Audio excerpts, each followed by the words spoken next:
Agradecemos também à Faculdade Anhanguera de Taboão da Serra, que nos concedeu este espaço para que esse evento fosse realizado.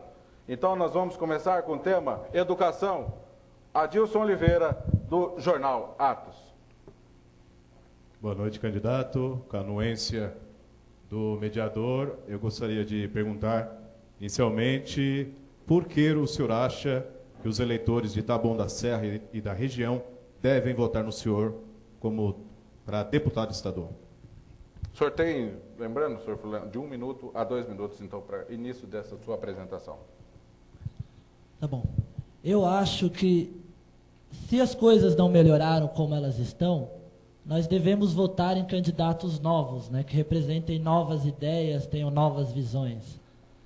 E nós todos sabemos que a situação não está boa, né, nas escolas, na saúde, na segurança. Então a gente precisa de candidatos novos que tragam novas ideias e lutem por uma visão renovada da situação, né? Por isso que eu defendo a minha candidatura e acho que o eleitor deve votar em candidatos que não estão lá ainda. Por que não estão lá ainda? Não que eu tenha nada contra aqueles que estão lá, mas porque eles estão lá e não estão conseguindo representar o povo da maneira que eles deveriam. Ok, então nós vamos entrar no tema Educação. Adilson Oliveira, Jornal Atos. Candidato, a deficiência na educação estadual é muitas vezes atribuída à questão do modelo do sistema de ciclos conhecido como progressão continuada, em que, segundo os críticos, os alunos passam sem saber. Por outro lado, esse sistema é defendido por muitos especialistas por acabar, ou pelo menos desincentivar, a evasão escolar e favorecer o aprendizado nas séries iniciais. Qual a sua opinião sobre o sistema de progressão continuada e qual a sua proposta? O senhor defenderá, como deputado eleito, esse sistema? Não, eu sou contra o sistema de progressão continuada, que eu acho que é uma maneira daqueles que não têm uma resposta contundente a uma pergunta, né? Não sabem como fazer o aluno passar, aprender, assimilar a educação que se quer passar, então passa todo mundo, né? Pronto, resolveu o problema.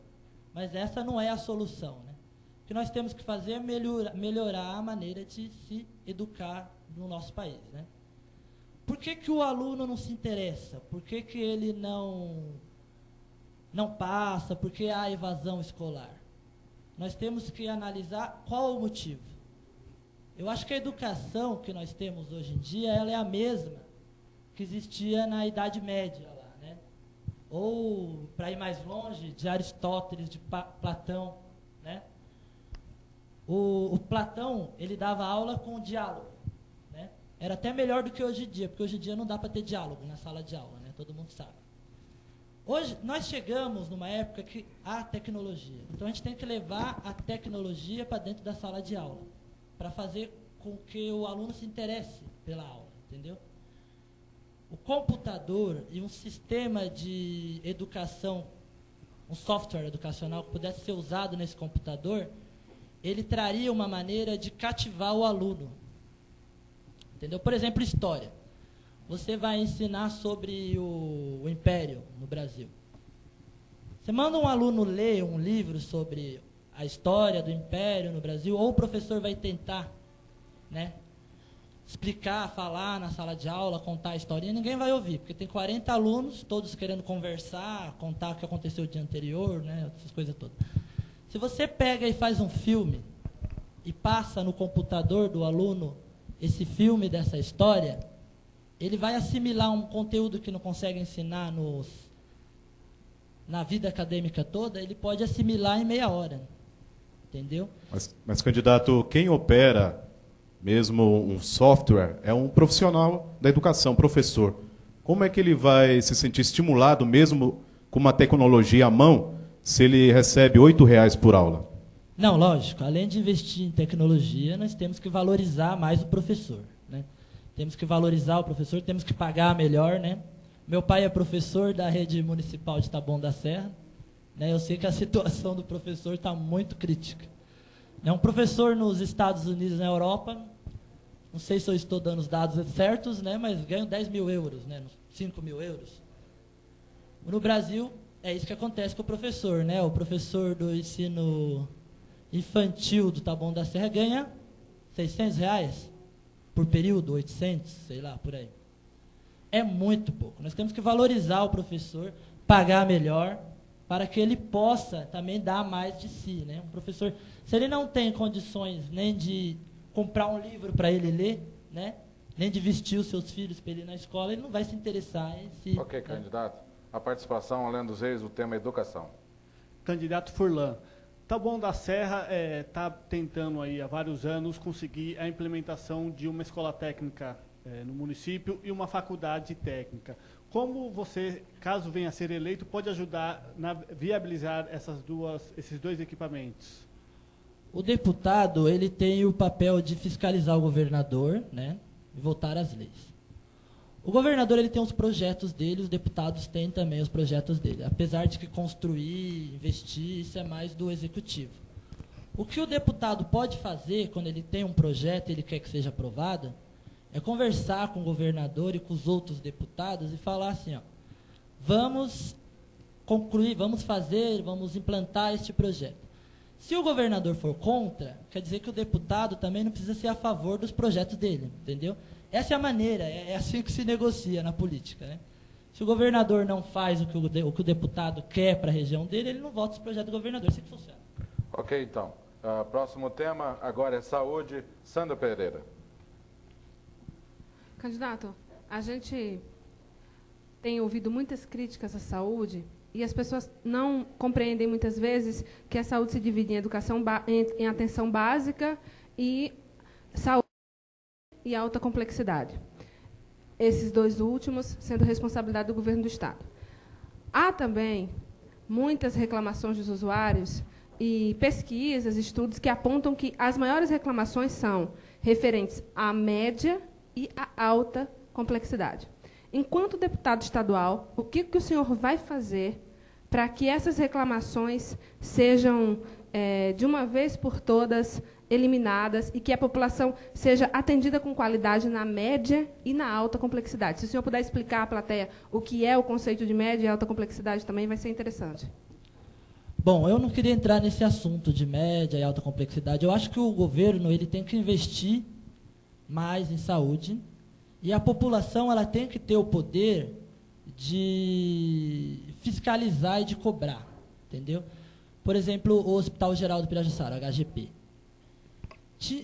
Deveria ter uma maneira da população ter um controle direto sobre os hospitais, sobre o Hospital Geral, sobre os prontos-socorros e outros hospitais, os postos de saúde. Deve-se criar um conselho e a população tem que ter voz para controlar lá, entendeu? Para poder cobrar. E o governador tem que investir mais, tem que contratar mais médico. Você vai no posto de saúde, tem 20 funcionários lá, né? Você não consegue nem passar direito, chegar no balcão, tanto funcionário que tem. Aí você vai lá, não tem médico. Então não precisa ter um monte de funcionário, precisa ter um médico para atender, né? Eu acho que é isso que nós devemos fazer, né? Investir mais, cobrar mais. E o deputado, ele tem um papel de cobrar, o deputado eleito pela região, que nós não temos, nós temos, aliás, né?